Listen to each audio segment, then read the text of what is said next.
olho por olho, dente por dente. Eu porém vos digo, não enfrenteis quem é malvado. Pelo contrário, se alguém te der um tapa na tua face direita, oferece-lhe também a esquerda. Se alguém quiser abrir um processo para tomar a tua túnica, dá-lhe também o teu manto. Se alguém te forçar a andar 1 quilômetro, caminha 2 com ele.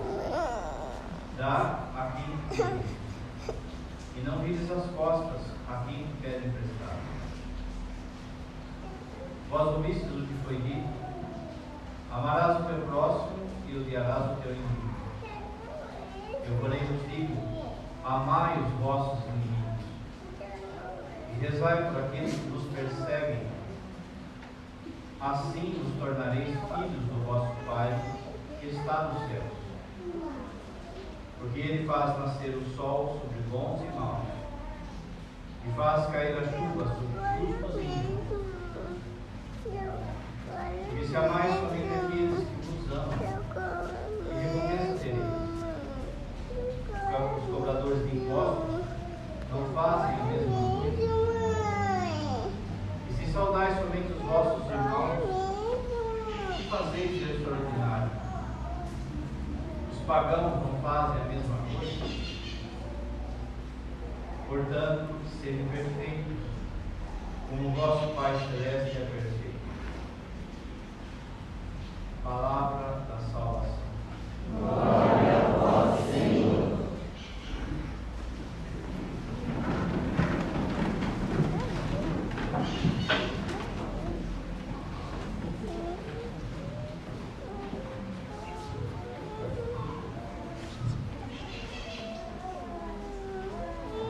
Caríssimos irmãos e irmãs, nós estamos dentro de um dos discursos de Jesus no Evangelho de Mateus. No Evangelho de Mateus existem 5 discursos, 5 grandes discursos. Mateus escreve o seu Evangelho para os judeus que estavam se convertendo. Então Jesus, ele aparece como o novo Moisés, como alguém que traz uma lei perfeita, como a gente viu semana passada. No tempo de Jesus, se acreditava que os 5 primeiros livros da Bíblia, a lei, a Torá, Pentateuco, todos esses nomes, no fundo, são os 5 primeiros livros da Bíblia, foram escritos por Moisés. Então, quando Mateus escreve o seu Evangelho, ele coloca 5 discursos, como se fossem 5 livros. O primeiro discurso é esse que a gente está, o discurso do Sermão da Montanha. Como Moisés, Jesus sobe a montanha. Como Moisés, Jesus dá a lei. Só que uma nova lei.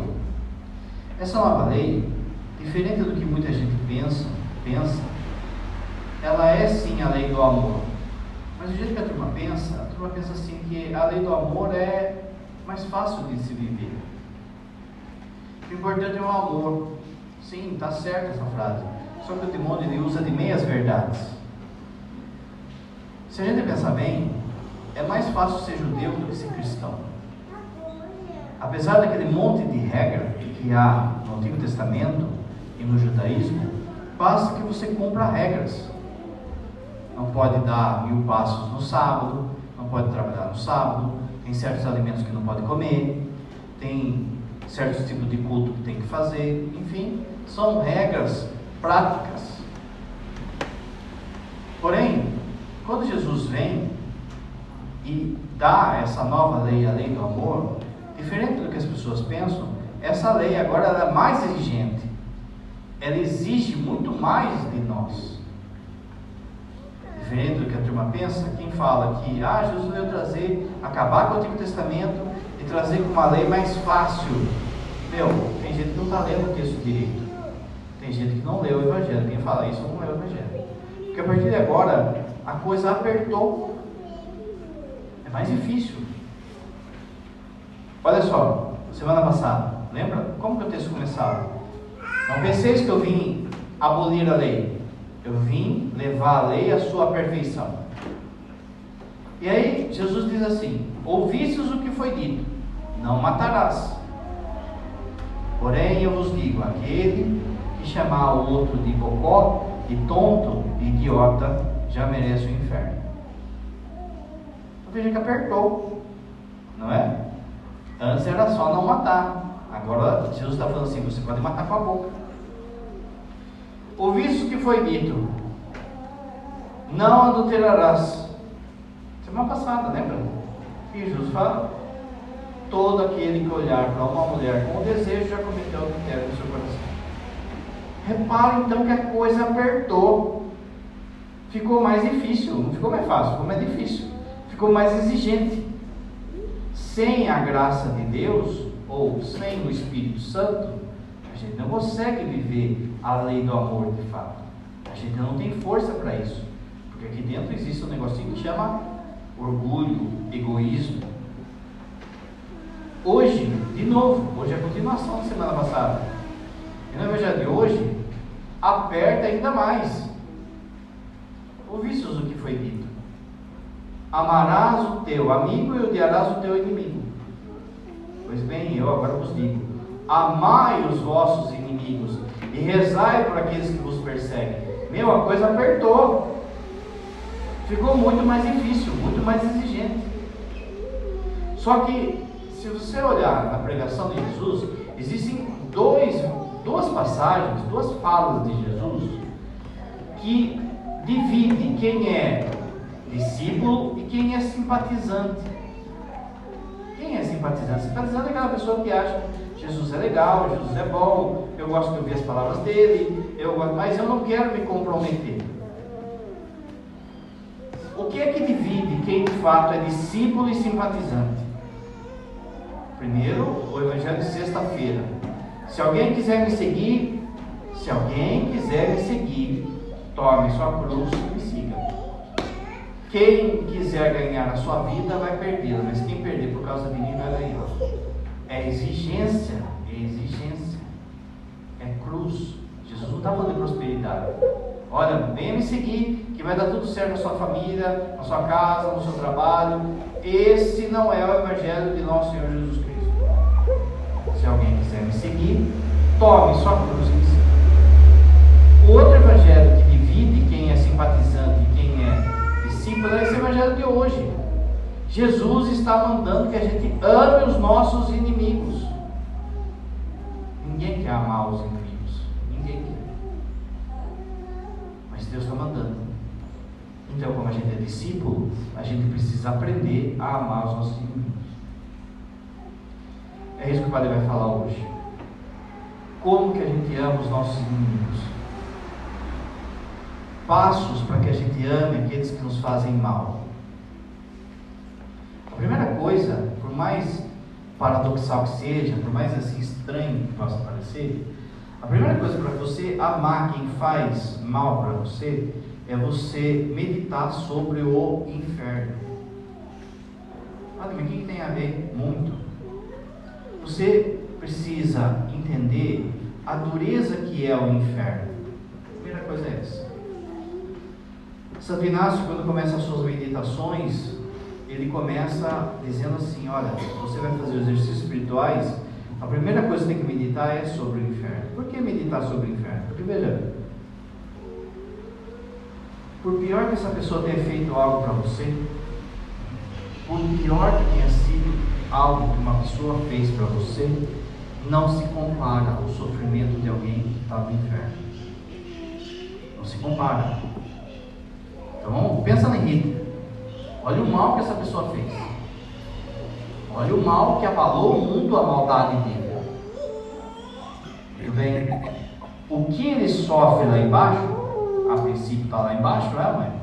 O que ele sofre lá embaixo é muito pior do que o mal que ele provocou. Uma das coisas que fez o mundo ficar do jeito que está, esse carnaval, essa zoeira toda, esse mundo anticristão, o que fez o mundo virar, uma das coisas que fez o mundo virar assim, é o medo do inferno. Perdermos-se o medo do inferno. Só isso não basta para ser santo. Só ter medo do inferno não basta para ser santo. Mas já é um caminho de degradação. Por quê? Porque veja, o inferno hoje, ninguém tem medo dele. É zombado, é assim, algo caricato. É o demônio com chifrinho, com rabinho, caldeirão. Aí você fala de inferno que vai dar risada, aquela coisa toda. Você pega um comercial de cerveja, o inferno que é legal, já reparou? O inferno que é legal. Mas não é isso. O sofrimento do inferno, outro dia o padre fala, né? Mas há um fogo que consome, um fogo de remorso, hoje na alma, depois do último dia no corpo também. A dor de ver o sofrimento das pessoas ali, a dor de ver a blasfêmia das pessoas em relação a Deus. Nossa Senhora de Fátima fala da dor de ver o próprio demônio, de ver as almas perdidas, mas tudo isso ainda não é o pior do inferno. O pior do inferno é ficar sem Deus para sempre. Isso é o inferno. Ficar sem Deus para sempre. Pensa assim, uma pessoa hoje que está sofrendo, que está numa depressão, numa ansiedade, numa perseguição, que está doente, está numa doença muito grave, essa pessoa, por mais que ela sofra hoje, ela tem o amanhã. O amanhã está ao lado dela. Ela tem esperança. Quem está no inferno não tem mais esperança. Olha a frase: ficar sem Deus para sempre. Para sempre. Não vai sair daquela situação. Não vai sair mais daquela situação. Uma pessoa hoje, por pior que ela seja, um bandido, o pior bandido que há no mundo hoje, ainda hoje vivo, Deus o sustenta ainda. E se ele não se converte, Deus tira a sua ação sobre ele, e aí sobra o quê? Só sofrimento para sempre. Por pior que uma pessoa fez para você, ela não merece essa dor. Por que a primeira coisa para amar os nossos inimigos é meditar sobre o inferno? É porque você não pode desejar que nem o seu pior inimigo vá para lá. Porque é desproporcional o mal que ele fez para você e o sofrimento que ele vai ter lá. Nada se compara a ficar sem Deus para sempre. Nada se compara. E se eu começo a desejar o inferno para os outros, eu estou trazendo o inferno para mim. A primeira coisa é pensar nisso, pensar que, olha, essa pessoa aprontou, essa pessoa fez algo grave, muito bem, não vai ficar ileso, mas não sou eu, não é você que vai fazer justiça. Quem vai fazer justiça é Deus. Deus é que vai ver se essa pessoa se converteu ou não. Agora, se eu começo a desejar o inferno para alguém, eu começo a desejar o inferno para mim mesmo. É desproporcional. Não tem proporção. Ficar sem Deus para sempre, nada se compara. Nada se compara. Faz assim, faz de conta, pega um dia aí na quaresma e medita sobre isso. Fica assim pensando assim: meu, e se eu estiver no inferno, o que vai acontecer? Como que vai ser meu sentimento lá dentro? Você vai ver como vai dar medo. Esse medo é bom. Esse medo não é santidade ainda, mas já é bom você ter esse medinho. Você tem que pensar: meu, se está ruim agora, mas Deus ainda me sustenta. Se eu estou numa depressão, se eu estou numa ansiedade, numa enfermidade, ainda Deus me sustenta. E se eu for para lá e não tem Deus mais, e aí o sofrimento como que é? Ficar sem Deus para sempre, ficar sem o amor, ficar sem a possibilidade de ver Deus. Pensa, hoje, você pode estar em pecado grave hoje, mas você ainda pensa: meu, dá tempo ainda de eu ver Deus. Agora, lá ainda não dá. É por isso que, veja, hoje em dia, não sei de onde que saiu, aí tem gente falando assim que falar palavrão não é pecado. Meus irmãos, vamos ler o catecismo. É pecado sim. Só que na nossa cabeça, o pior tipo de pecado, de palavrão, são os palavrões sexuais, que já é pecado. Não estou falando que não é, é pecado. Palavrão sexual é pecado. filho disso, fala o nome do centro de genitália, é isso. Porém, qual é o pior palavrão que existe? É chamar alguém de maldito ou desgraçado. Quando você chama alguém de desgraçado, olha a palavra, desgraçado, está fora da graça. Você está desejando o que para essa pessoa? O inferno. Presta atenção, gente, que a nossa boca, ela tem poder de ressuscitar, de matar. Semana passada eu já falei isso. A gente tem poder de abençoar ou de maldizer alguém. Presta atenção com aquilo que a gente está desejando. Ah, padre, mas ele fez um mal para mim. Ele fez, mas dói. Eu vou falar daqui a pouco. Mas dói, dói. Mas mesmo ele não merece ir para lá. Jesus lutou até o último instante por Judas. Quem assistiu o filme da Paixão de Cristo? Não, o Evangelho não tem, mas ali deu para mostrar no filme. Quando prende Jesus e Jesus está preso, indo com a guarda na estrada, e Judas está indo por baixo, assim, na escuridão, mas ele vai acompanhando. Tem uma hora que bate em Jesus, e Jesus cai da ponte, e as pessoas seguram Jesus pela corda, ali, pela corrente, e Judas está lá embaixo, e Judas fica rosto no rosto com Jesus. Bastaria que Judas falasse assim: Senhor, perdão. Mas não teve coragem. Jesus sabia o que era. Olha a palavra de Jesus: aquele que vai me trair era melhor não ter nascido. Por que isso? Por causa que Deus castiga? Não, por causa do buraco que fica no coração de Judas para sempre. Para sempre. A Divina Comédia, que é um livro da Idade Média, lá no mais profundo do inferno está Lúcifer e Judas. Porque Judas tinha a capacidade de ser São Judas Iscariote, de ser um dos apóstolos. Aquilo que era para ser transformou-se em queda. Meus irmãos, pense no sofrimento. Jesus não desejou isso para ninguém. Jesus lutou por todos. Assim também deve ser a gente. Por pior que tenha sido algo que uma pessoa fez para você, você não pode desejar o inferno dessa pessoa. Você tem que desejar a salvação dessa pessoa, porque é desproporcional. O seu sofrimento é sofrimento, doeu, mas não se compara com o que essa pessoa pode passar se ele for para baixo. A segunda coisa é o inverso disso, é pensar no céu, é olhar da perspectiva de Deus. Veja só, essa pessoa que machucou você já, você tem raiva dela, por causa que você olha da sua perspectiva. Agora olha da perspectiva de Deus e pensa assim: fala para mim, se Deus não ama essa pessoa. Se essa pessoa existe, é porque Deus a ama, senão ela não existiria.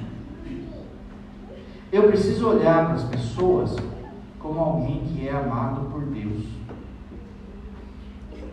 Eu vou contar um pecado meu. Eu vejo que às vezes sou orgulhoso em relação até aos padres.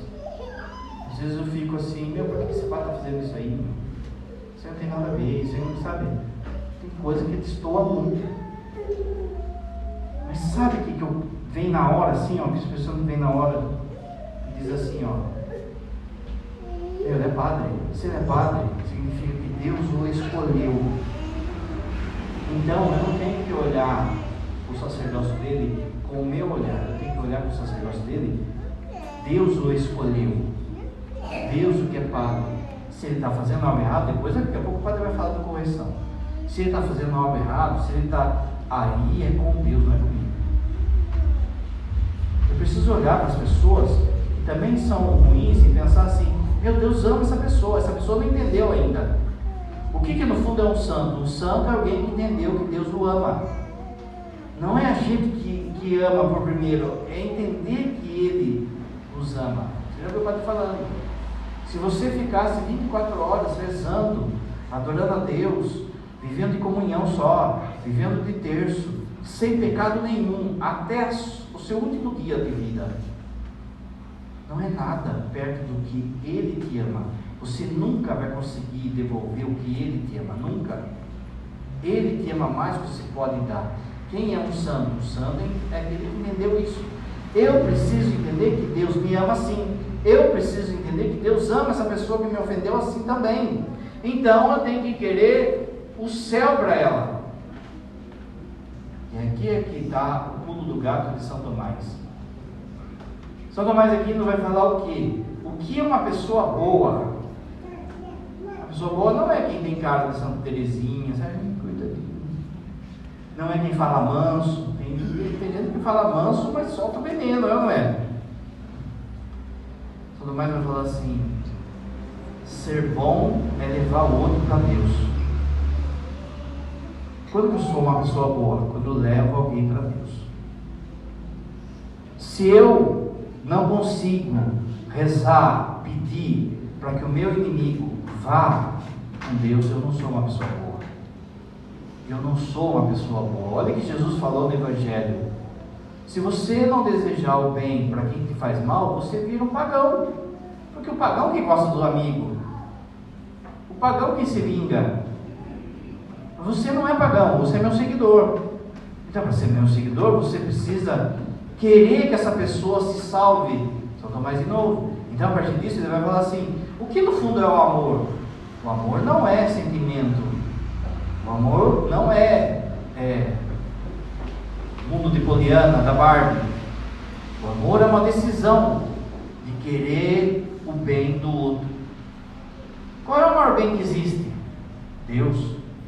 Então, o que de fato é amar? Querer que a pessoa vá para o céu. Quando que eu amo alguém? Quando eu quero que essa pessoa vá para o céu. Quando eu quero que essa pessoa se santifique. Quando eu quero que essa pessoa coloque Deus em primeiro lugar da sua vida. Isso é uma decisão que eu tenho que tomar. Não é um sentimento. Daqui a pouco o padre vai falar. De forma que o pior que uma pessoa fez para você, você tem que olhar da perspectiva de Deus e dizer: esse irmão precisa ir para o céu.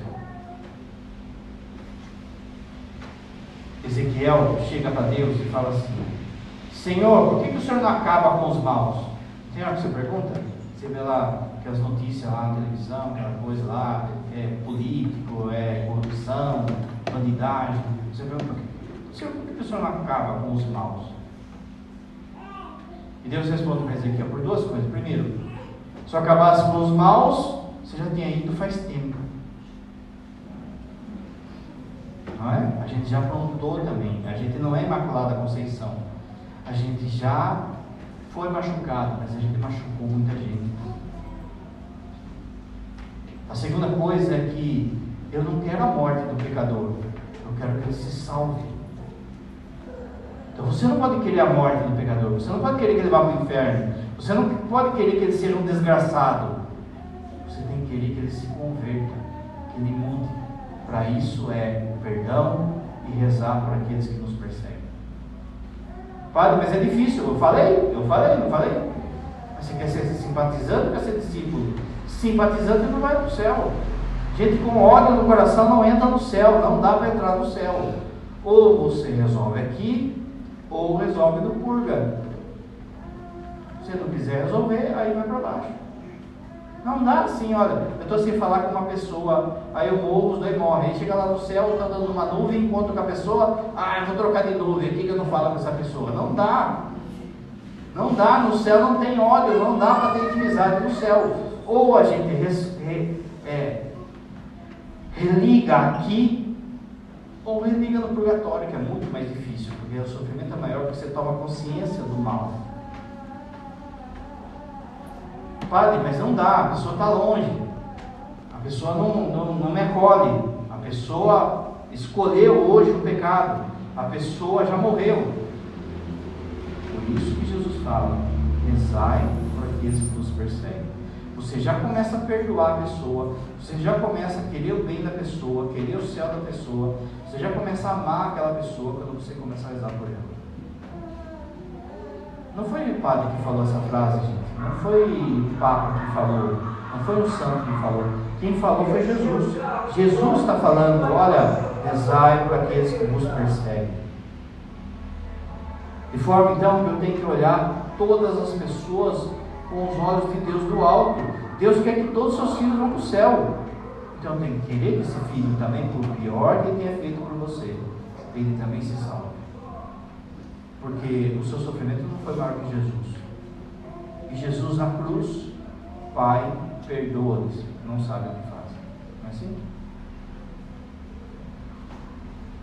Terceira coisa para a gente amar os nossos inimigos, aprender a amar os nossos inimigos. Não cair na conversa do diabo. E perceber que o diabo conta duas mentiras para nós em relação ao perdão. E perceber que o perdão, o amor, é uma decisão. Essa decisão, ela exige sacrifício. O amor exige sacrifício, gente. Já dentro de casa é assim. Já marido e mulher já é assim, não é? Você, se num casamento só um ganhar, esse casamento vai acabar. E a hora que você tem que abrir mão, tem hora que você tem que deixar quieto. É assim, não é assim? É assim. Um dia que nem hoje, olha só, está chovendo de madrugada, aquela coisa toda, sabadão, você pensa assim, de sábado a domingo, vou dormir até tarde, de repente seu filho fica doente. Você tem que levantar, tem que ir no médico, tem que enfrentar a chuva. O amor é sacrifício, sacrifício. Achar que, quais as duas mentiras que o demônio conta? É achar, primeiro, que o perdão é um sentimento. Que eu preciso esperar passar o sentimento para perdoar alguém. Ou achar que o perdão tem a ver com sentimento. Não é. O perdão tem a ver com decisão, com sacrifício. Jesus não é bobo, gente. Jesus sabe. Olha o que Jesus falou aqui, ó. Se alguém te der um tapa no rosto, ofereça outra face. Jesus sabe que quando você leva um tapa no rosto, dói. Jesus sabe que tem palavras que dói mais do que tapa. Ele sabe isso. Mas o que é o perdão? Jesus não fala assim, olha, a hora que passar a dor da bolacha que você levou, ofereça. Não, Jesus está falando assim, ofereça outra face. Significa o quê? Mesmo com a cara, uma bolacha, eu te perdoo, eu quero o seu bem, eu quero que você se converta. Isso não quer dizer que você não pode chorar, isso não quer dizer que você não fica triste, mas mesmo diante daquilo tudo, eu vou ser capaz de falar, eu ofereço a sua conversão, eu ofereço para que você encontre o caminho de Deus. Eu rezo nessa situação. Lá onde eu estava, tinha uma doida lá que não sei que perseguia o padre. Uma menina, a moça era. E uma vez ela chegou assim do nada, assim, ó, e deu um copinho na minha orelha. Meu, como é que eu vivo esse evangelho? Não é? Fiquei em silêncio. Era a bênção dos animais. Abençoei os cachorros lá, os animais. Quem não viu o tapa nem sabia que eu tinha levado um tapa. E fui celebrar a missa. Tinha missa meio-dia. Eu contei um defeito, também vou contar uma virtude. E ofereci essa missa para ela. Eu não sei, depois você fica sabendo que a menina tem problema e tal. Entenda que são oportunidades da gente se decidir a viver o Evangelho de fato. Essas horas que a gente mostra se a gente é discípulo e é simpatizante. Nessas horas de humilhação, de perseguição, de incompreensão, que a gente mostra se a gente é de fato seguidor de Jesus. Então, não é sentimento. Se você atrelar o perdão a sentimento, o demônio vai ficar apertando, é que nem esponja. Cada vez que ele aperta, é o veneno que vai espalhando, vai espalhando, vai espalhando. É decisão, você tem que tomar a decisão. O padre agora vai falar de filme. O padre está filmológico hoje. Nem tem essa palavra, né? Veja. O primeiro filme é o Auto da Compadecida. Você viram o Auto da Compadecida? Quem não assistiu, assista, porque é mais do que aula de teologia, muita aula de teologia por ele. Tinha um cara lá que era um machão, era um valentão. O João Grilo chega para ele e fala assim: mas por que você é assim? Todo dia você tem raiva, todo dia você tem raiva, tem ódio. Ele pega a faca assim: eu tenho raiva porque eu quero ter raiva, e ninguém tem nada com isso. Se você está bravo, eu furo você agora. Tem gente que é assim, a pessoa quer ter raiva, ela quer ter ódio, ela não se desprende do ódio, daquilo, da mágoa, do ódio, do sentir daquilo. Ela fica presa àquilo, ela acorda pensando naquilo, ela acorda ressentindo naquilo, ela não se desprende. Aí ela vem para a confissão e fala assim: padre, não sei o que tem, eu não sinto que eu perdoei alguém. O demônio só fica apertando assim, pá. Isso é tão sujo da parte do diabo, que muita gente cai numa outra mentira grave, que é assim: padre, eu já confessei esse pecado, mas eu não sinto que estou perdoado. Meu irmão, quando você está falando isso, está falando que o sangue de Cristo vale menos do que o seu sentimento.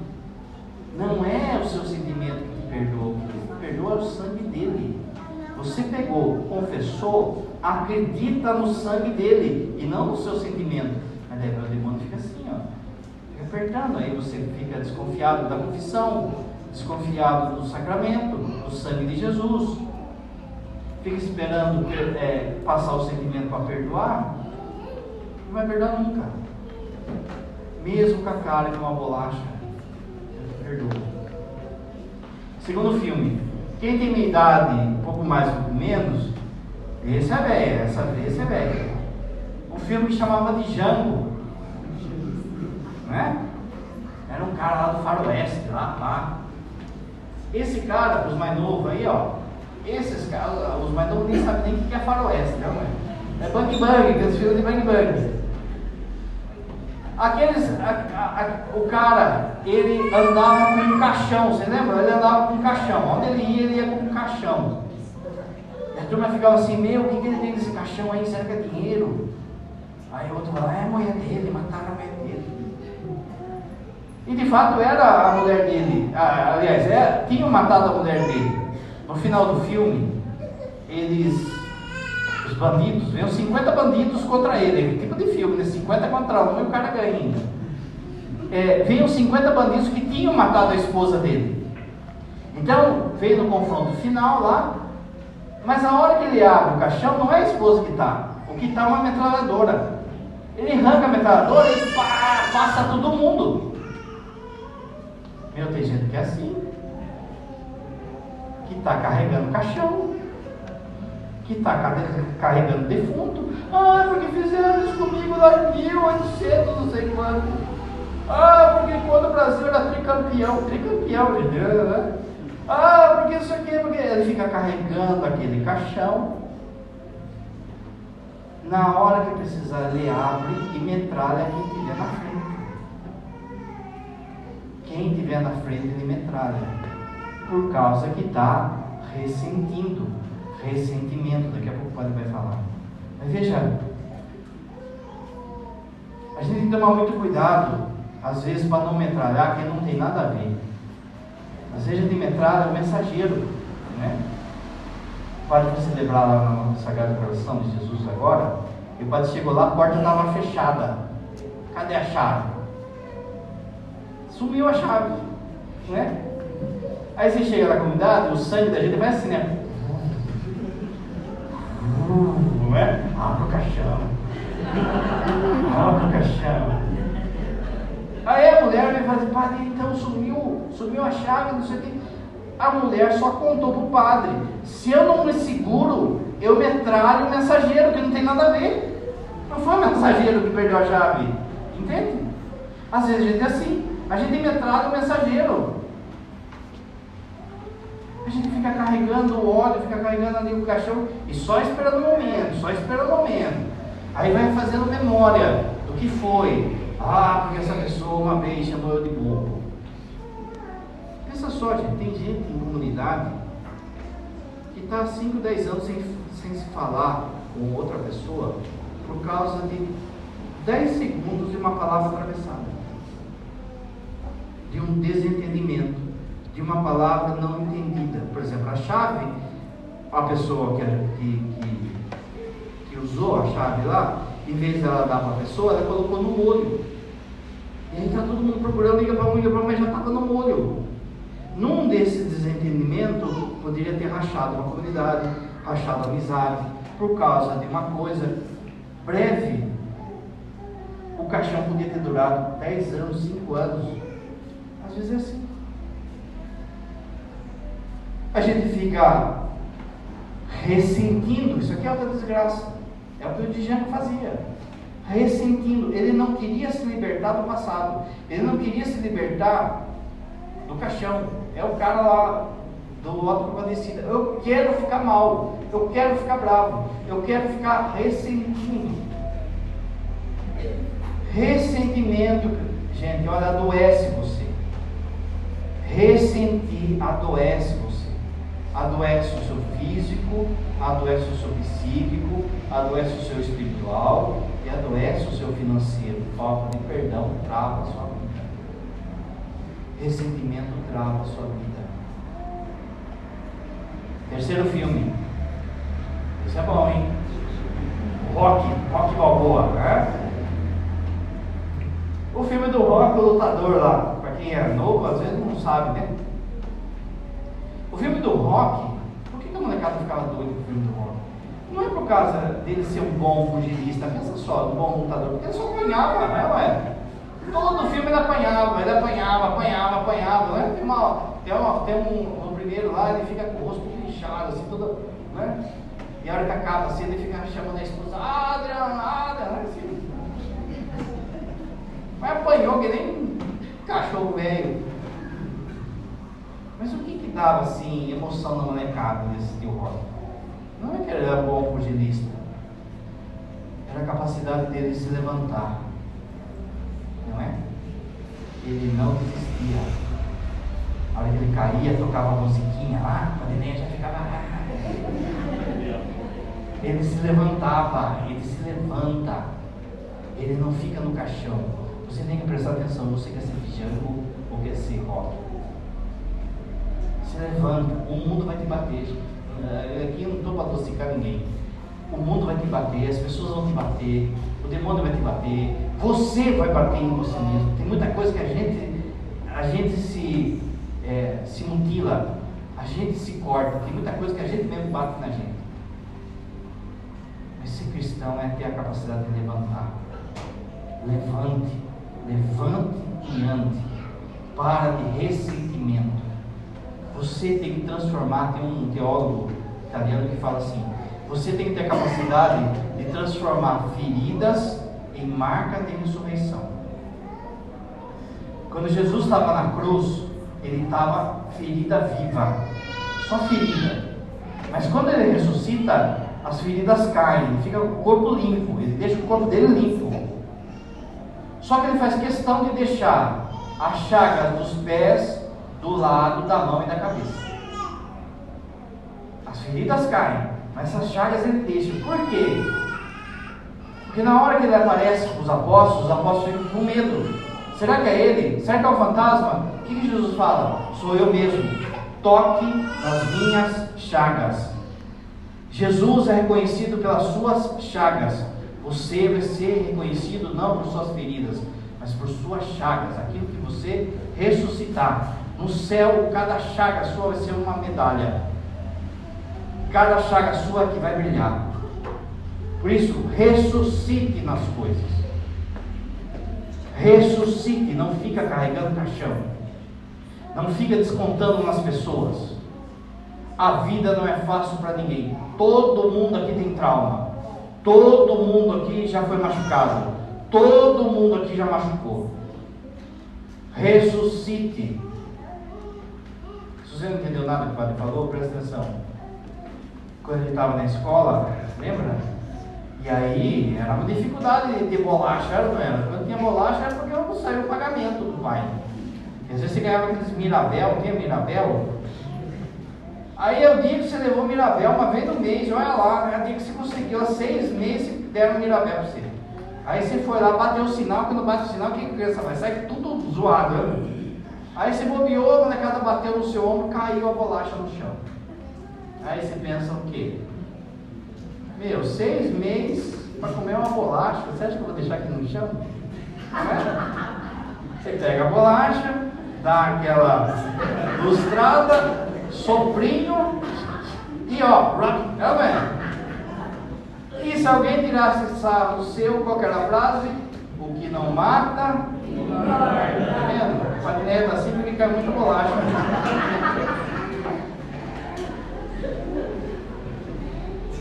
O que não mata engorda, o que não mata, o que não te matou até agora te fortalece. Olha para frente, ressuscite, queira o bem das pessoas, seja bom.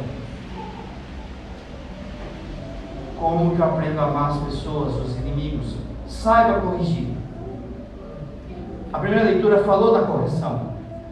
Saiba corrigir. Lembra? Ser bom é querer o bem das pessoas. Quando eu sei corrigir, eu estou sendo bom. Só que, primeira leitura de hoje, você não pode usar da correção para se vingar. Você não pode usar da correção para esfregar a verdade na cara do outro.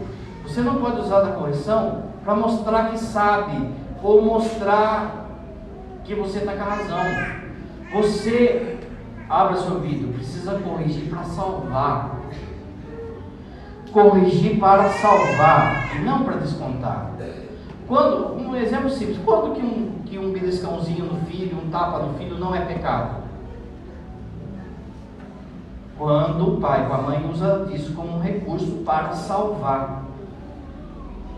Mas vira e mexe, a mãe ou o pai naquele dia está atribulado, a criançada correndo, gritando, aquela coisa toda, aí ela vai, na hora de corrigir, ela desconta. Aí é pecado. Aquele beliscão que faz você ver estrela, mas que te corrige, isso é caminho do bem. Agora, aquele beliscão que você está certa ou está certo, mas usa de raiva, de vingança, aí é pecado. Às vezes você pode estar com a razão, mas você pode estar com o remédio errado. Às vezes um remédio exagerado, e às vezes falta de remédio. Bananice também é pecado. Às vezes, hoje em dia, a gente está num tempo em que a criação dos filhos foi terceirizada só para a mulher.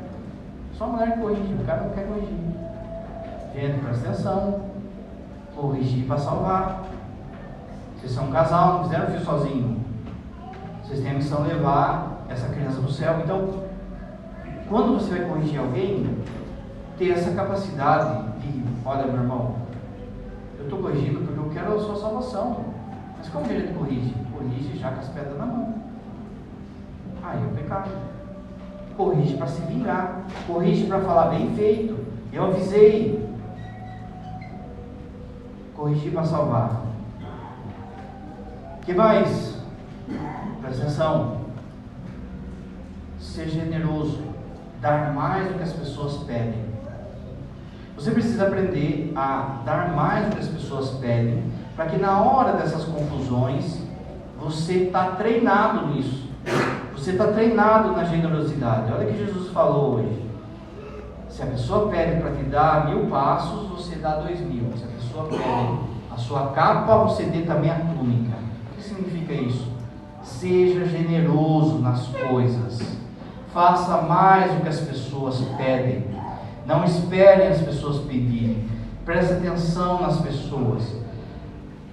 Quando minha irmã casou, o padre, eu não era padre, quando minha irmã casou, o padre falou assim na homilia: a partir de hoje vocês têm que competir. Quem vai ser mais caridoso, não carinhoso, caridoso com o outro. Um tem que buscar vencer o outro na caridade a cada dia. Um tem que buscar fazer o outro mais feliz do que espera a felicidade. Por que o casamento está zoado desse jeito? Porque as pessoas querem arrancar a felicidade das pessoas. Mas as pessoas, gente, por melhor que seja o seu casamento, essa pessoa não é capaz de dar a felicidade que você espera. Ela é um caminho até a felicidade, que é Deus. Mas hoje em dia, o que é? Se essa pessoa não está me fazendo feliz, não está dando foguinho na carça, não está não sei o que, eu pego, amasso e jogo.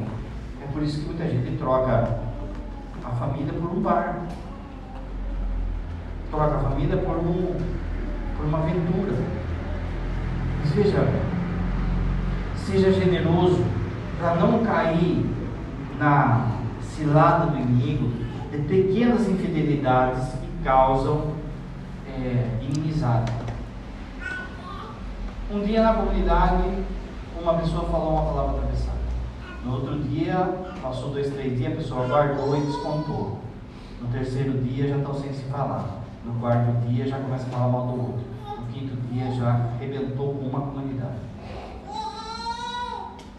Você que tem aí uns 10 anos de casado, para mais ou para menos, hoje em dia, no jeito que está, mas toma cuidado com essa etapa do seu casamento. Você não é mais adolescente, então é natural que o foguinho abaixe, não é? E é bom que seja assim, porque o amor de vocês precisa crescer. Se ficar só na carne,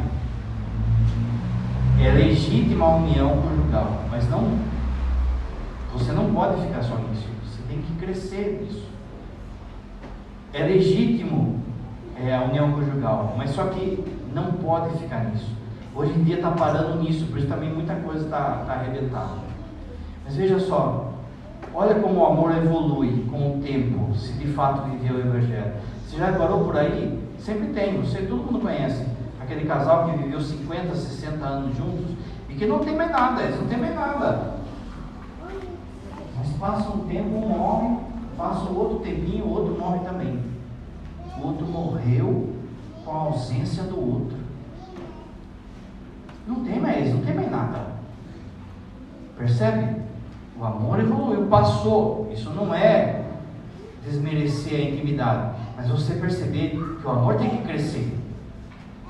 Só que o que acontece com os nossos casais hoje? Eles estão virando adolescentes. Muita gente vive como irmão. Aqui de novo, o casal ele pode até ter intimidade, mas eles começam com rixas de irmão. Quando você era criança, você que tem irmão, não era assim? Rixinha? Vai comprar um chocolate lá, aí vai dividir, tem que pegar o paquímetro, não é? O seu é maior, o seu é 1 milímetro maior. Começa com rixinha, não é? Começa, mãe, olha o que ele fez, olha que ele, não é? Ciúminho, você gosta mais dele do que o outro, fica aquelas coisas lá. Tem gente que tem ciúme do filho. Começa com essas coisinhas, e de novo, o casal pode até ter intimidade, mas eles começam a viver com rixa de irmão. E isso é brecha para o inimigo. Isso é como se você trinca na parede. O inimigo percebe o que ele faz, ele pega como se fosse um macaco de carro hidráulico e vai abrindo. Então um dia começa com uma toalha na cama, molhada na cama. Outro dia o chinelo virado. Já falei que eu não quero chinelo virado. É bobeira, não é? Outro dia o controle remoto não estava na caixinha. Era um inferno, o controle remoto estava na caixinha. Outro dia que o marido vai no sofá dormir à noite, liga à tarde e fica lá roncando dos dois lados, não é? Roncando para cima e para baixo. Outro dia passa de dente, bem. Eu já falei para você que é do fim para o começo. Mas vai o marido lá e aperta no meio. Repara que começa a irritar.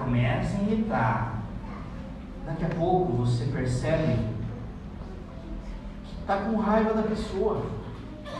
Você percebe que você não suporta a voz dela ou dele, a respiração do outro.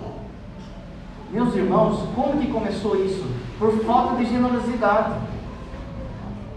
Por falta de generosidade, as pessoas dentro de casa se transformam em inimigo. Daqui a pouco é esposo inimigo da esposa, a nora da sogra, apesar que isso aí não é tão difícil, né? E o cara ainda é veiaco, ainda fica fazendo jogo duplo, não é? E o feijão, o Fernandinho falou que o feijão esse ano não é igual ao meu. Pronto, gente, já está instalada a Terceira Guerra Mundial. Por causa do caldo de feijão. E o outro bonitão ainda fica fazendo Toma cuidado, você que é homem aí, ó, fica fazendo jogo duplo. Presta atenção no tratamento dos pais um com o outro. Veja, com filho, com filha. Aí a filha tem um nenê. Aí a mãe, ela é das antigas, então ela tá e ela quer ajudar. Então ela chega e fala assim, viu, pai, é o dente que está nascendo. Põe uma chupeta com açúcar. Assim.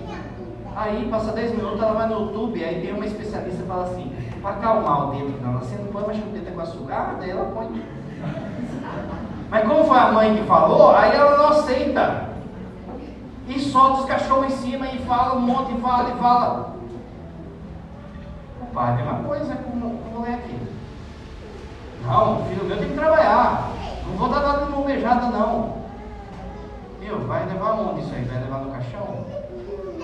Repara então que vai começar essas tretinhas dentro de casa.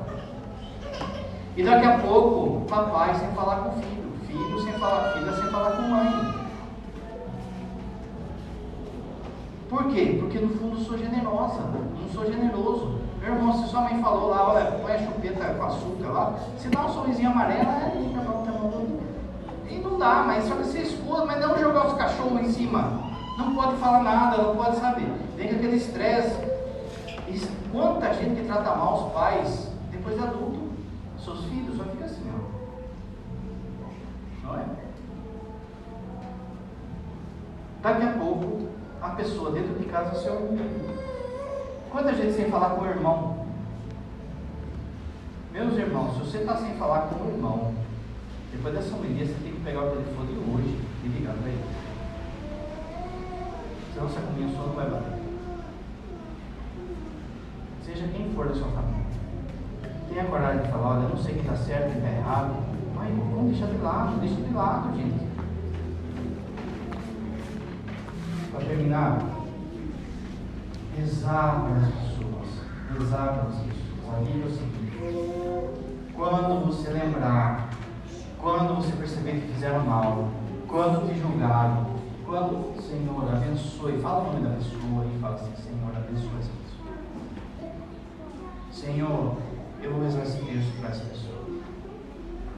Hoje, você vai comungar com uma pessoa que fez mal para você. Hoje, quando chegar no céu, ela vai saber que você fez isso.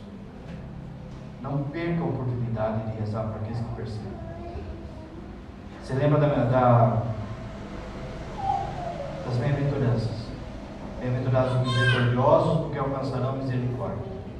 O tanto que você usa de misericórdia com as pessoas, é o tanto que Jesus vai usar de misericórdia com você. Ressuscite, gente. Ou você é pijama, ou você é roca. Creio em Deus Pai,